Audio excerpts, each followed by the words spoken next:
마태복음 세리가 쓴 왕의 이야기. 2000년 전 로마 제국 최고의 배신자였던 세리 한 명이 펜을 들었습니다. 마태라는 이름, 히브리어로는 레위예요. 유대인이면서도 로마에 세금을 걷어주는 매국노 세리였죠. 동족들에게 침뱉어지고 회당 출입 금지당한 채로 살던 그가 어느 날 세관에 앉아 있는데 한 남자가 지나가면서 말해요. 나를 따라오라. 그 한마디에 모든 걸 버리고 따라갔어요. 그 남자가 바로 예수였거든요. 30년 후 마태는 자신이 본 것을 기록하기 시작했어요. 하지만 그냥 기록이 아니었습니다. 유대인들에게 이분이 바로 너희가 기다리던 그 왕이다 라고 증명하는 법정 증언서였어요. 그래서 족보부터 시작해요. 아브라함부터 다윗까지 14대, 다윗부터 바벨론 유배까지 14대, 유배 후부터 그리스도까지 14대. 완벽한 계보를 보여주려 했던 거죠. 그런데 이 족보에 충격적인 여자들이 등장해요. 다말, 시아버지와 관계에서 임신한 여자 라합, 여리고의 창녀 룻 이방인 모함 여자 바세바, 다윗 왕과 간음한 여자. 보통 족보에는 남자만 나오는데 마태는 일부러 이 여자들을 넣었어요. 왜냐하면 예수님은 처음부터 죄인들, 소외된 자들을 위해 오셨다는 걸 보여주려 했거든요. 마리아가 아기를 갖게 됐다는 걸 알리는 장면도 마태복음은 특별한 시각으로 그려져 있어요. 요셉의 관점에서 써놨어요. 약혼한 여자가 임신했는데 자기 아이가 아니에요. 그 시대엔 돌로 쳐 죽일 수도 있었죠. 하지만 요셉은 의로운 사람이라 조용히 파혼하려 했어요. 그런데 꿈에 천사가 나타나서 다윗의 자손 요셉아, 내 아내 마리아 데려오기를 무서워하지 말라. 베들레헴에서 태어나신 후 동방에서 박사들이 와요. 별 하나를 보고 수천 킬로미터를 걸어온 거예요. 금과 유향과 몰약을 가지고 와서 아기 예수께 경배해요. 금은 왕에게, 유향은 제사장에게, 몰약은 죽을 자에게 드리는 예물이었어요. 헤롯 왕이 이 소식을 듣고 발작해요. 새로운 왕이 태어났다고! 베들레헴의 2살 이하 사내 아이들을 다 죽이라고 명령해요.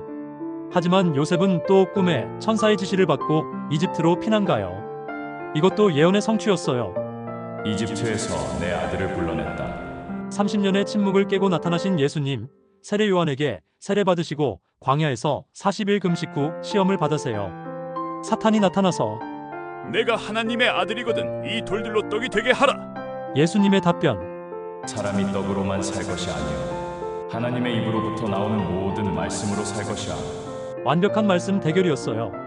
갈릴리에 가서 처음 하신 말씀, 회개하라, 천국이 가까이 왔느니라. 이건 선전포고였어요. 기존 종교 시스템에 대한 완전한 도전장이었거든요. 제자들을 부르시는 장면도 파격적이에요. 어부 시몬과 안드레에게 나를 따라오라. 내가 너희를 사람을 낚는 어부가 되게 하리라. 그들이 그물을 버려두고 즉시 따라가요. 세베대의 아들 야고보와 요한도 아버지와 배를 버려두고 따라가요. 뭔가 다른 카리스마가 있었던 거죠. 산상수훈은 완전히 세상을 뒤집어놔요. 심령이 가난한 자는 복이 있나니 천국이 그들의 것이며 애통하는 자는 복이 있나니 그들이 위로를 받을 것이며. 기존 가치관과 완전히 반대였어요. 가난한 자가 복되다고, 우는 자가 복되다고. 원수를 사랑하며 너희를 박해하는 자를 위하여 기도하라. 이건 당시 사람들에게는 정신 나간 소리였어요. 로마가 우리를 짓밟고 있는데 원수를 사랑하라고.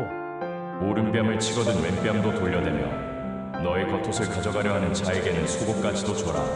완전 비폭력 무저항이었어요. 기적들은 매일이 축제였어요.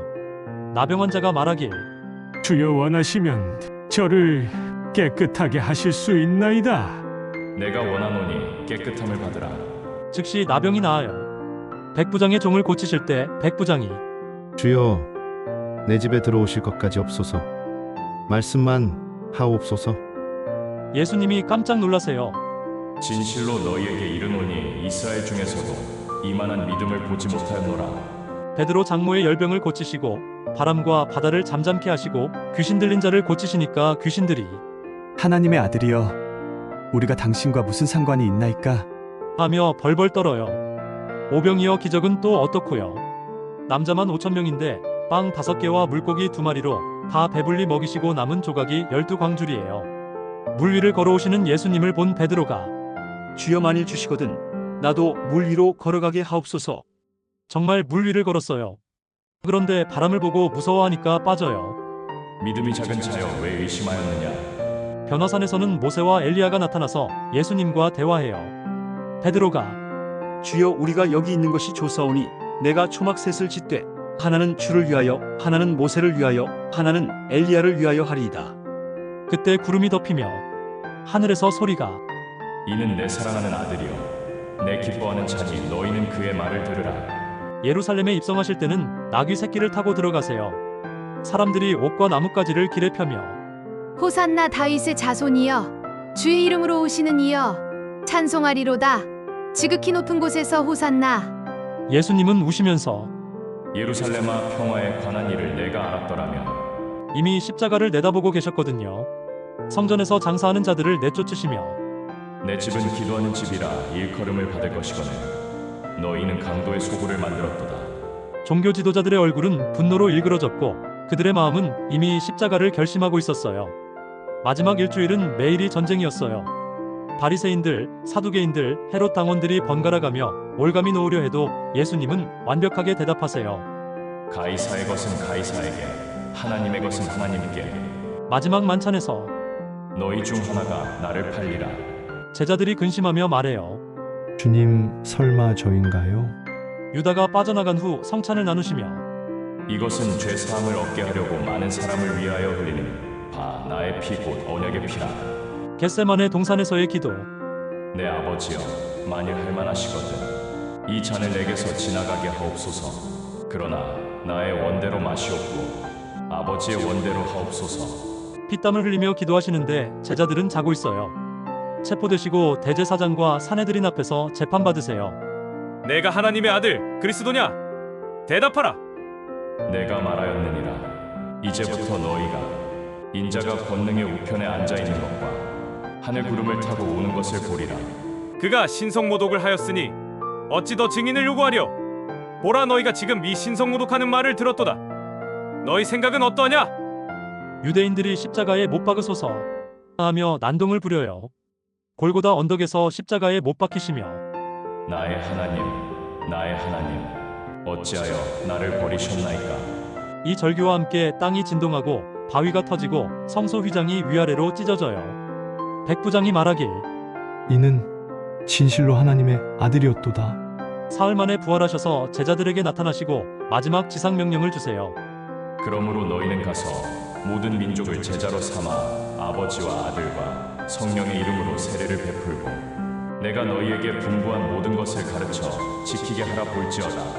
내가 세상 끝날까지 너희와 항상 함께 있으리라. 배신자 세리였던 마태가 목격한 진짜 왕의 이야기. 유대인들이 기다리던 메시아는 정치적 왕이 아니라 십자가에서 죽으심으로 온 인류를 구원하신 영원한 왕이셨습니다.